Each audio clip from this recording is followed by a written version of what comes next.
This little thing right here, this is a camera.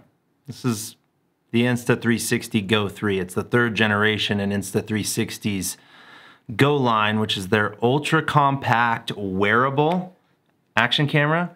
And they're meant to be used hands-free, but they have all these new accessories that everything magnets. It's like super gratifying. How nice is that? And then now they've also added their own action pod, which makes it a fully functional action/vlog camera. You can even remote monitor from it. How cool is that? And I've had my hands on this thing for a couple weeks now, and I figured this would be a good time for us to talk about it and see what is this, who's it for, and is it right for you?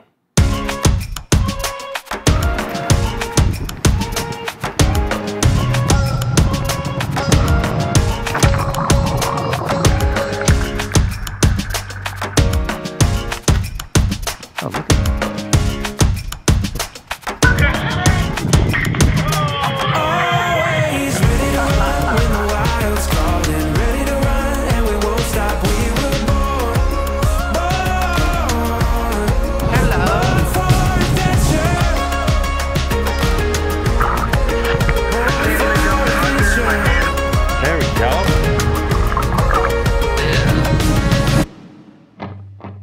So, I've had my hands on this thing for the last few weeks, and I was able to actually take it on a little work trip I went on out to Necker Island, which is Richard Branson's private island in the British Virgin Islands that I was on for a job. So I wasn't there for play, but I was able to play around with the Insta360 Go 3, and I gotta say, after messing with this and using it for a bit, it's just fun. You know, the reason I got into making video, and a good portion of the reason that I still make videos, is because I enjoy doing it. And it's been a long time since I've picked up something and had that much fun using it. So I wanted to take a minute to tell you guys about this thing, kind of go through my thoughts on it, give you all the information you might need to know if this might be a good camera for you to put in your arsenal. But before we go any farther, as a full disclaimer, Insta360 did sponsor this video, so thank you, Insta360. But for those of you that are unaware of what the Go line is from Insta360, it's actually not a 360 camera. This is one of their wearable hands-free action cameras that are made to be ultra compact so that you can mount them virtually anywhere, and they're also made to be easily wearable, so for hands-free POV style shooting, they're pretty much the perfect option for that. Now, compared to the previous generations of the Go line, the Go 3 is going to have improved resolution. It now shoots 2.7K video. It's still built to be used really easily hands-free. It's still fully waterproof down to about 15 feet, and it still uses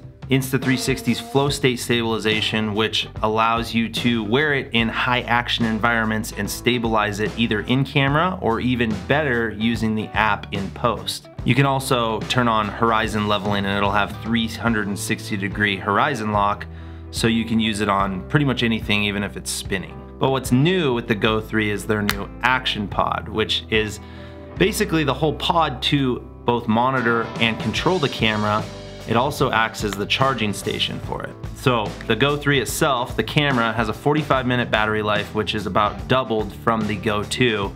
But when it gets low on battery, you can simply throw it into the action pod, and it extends the battery life up to 173 minutes. Now, it's funny, as time has gone on and I've transitioned from just solely working in the film industry to doing content creation as well as working in the film industry, I found myself using action style cameras a lot more than most probably do. And in more recent years, especially since I've gotten into fly fishing, I've been wearing them for POV style shots. And what I've found is that while I think the footage off of most action cameras is great, it's just the user experience of trying to wear them to get the POV shots is always just a nuisance to me. Whether I'm having to wear a harness to get a chest strap, or if you're wearing this big old head strap, it's always such a big clunky operation that I find that it's not very enjoyable. So that's, I think, where the Go 3 shines. This thing is so easily wearable and also pretty discreet. I mean, if you're just wearing the little chest plate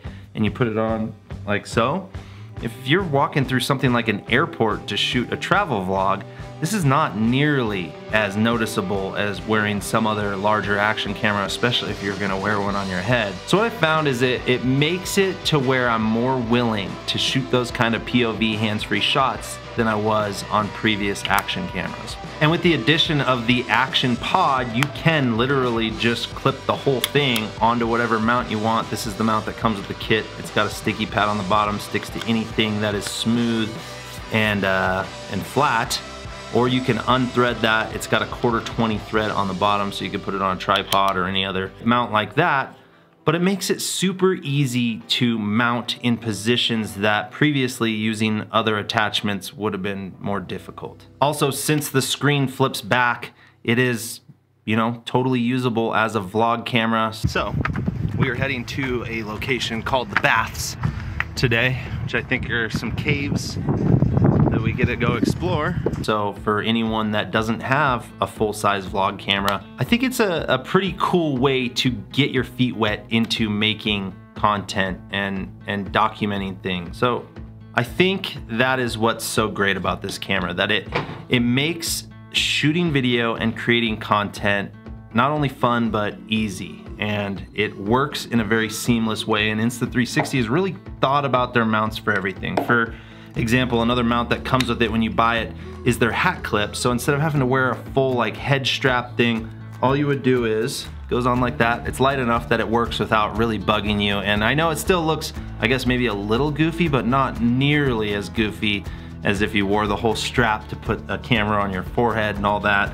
You could also clip this onto a bunch of other little things. Insta360 also sent me a few of their other mounts. So this one's a pretty cool one. It's got a 1/4 plate on the bottom, so you can mount it on pretty much anything with a 1/4 thread like this, which is their monkey tail, they call it.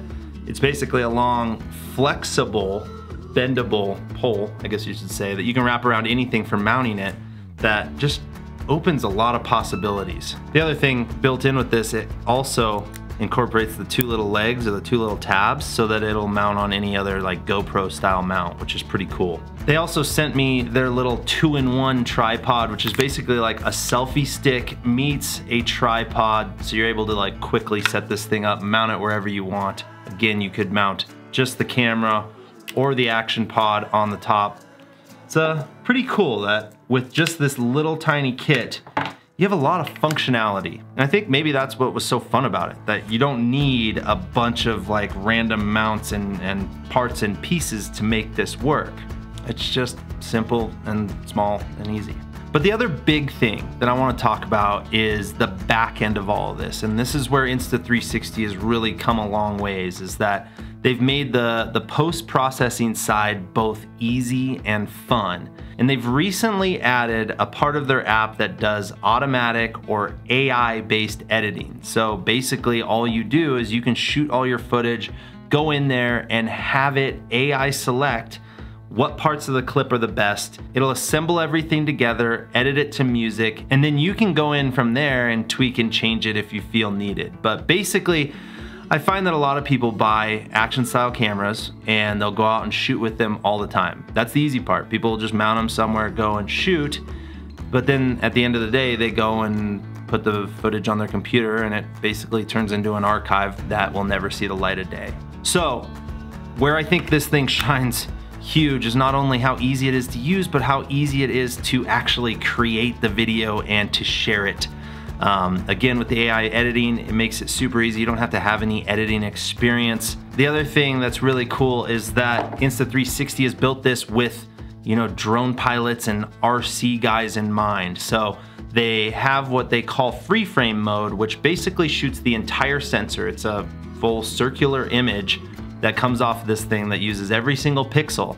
And what that allows them to do is access all the information off the sensor to use for their flow state stabilization, which they use to obviously stabilize the image, but you can also lock the horizon, but it also gives you the option to change what format you want to deliver in. So if you're making a video for YouTube, you want it to be in horizontal or 16:9, but if you're making a video for Instagram, obviously you want it to be in vertical mode. Well, when you shoot in the free frame video, you're able to choose that after the fact, which is super cool. So going back to my thoughts on it, is this gonna replace my big main vlog camera? No. But what I think it is going to do is open up a lot of opportunities for really cool shots. And I think to anyone that's thinking about getting their feet wet and starting to make videos, or they're just looking to capture memories in a way that you'll actually be able to edit and use and save those memories, I think the Insta360 Go 3 kind of hits that mark. So yeah, that's it. That's my spiel on the Insta360 Go 3. Thanks again, Insta360, for sending me this. I'm gonna be sure to put it to good use. And thank you guys for tuning in. And you guys know the drill.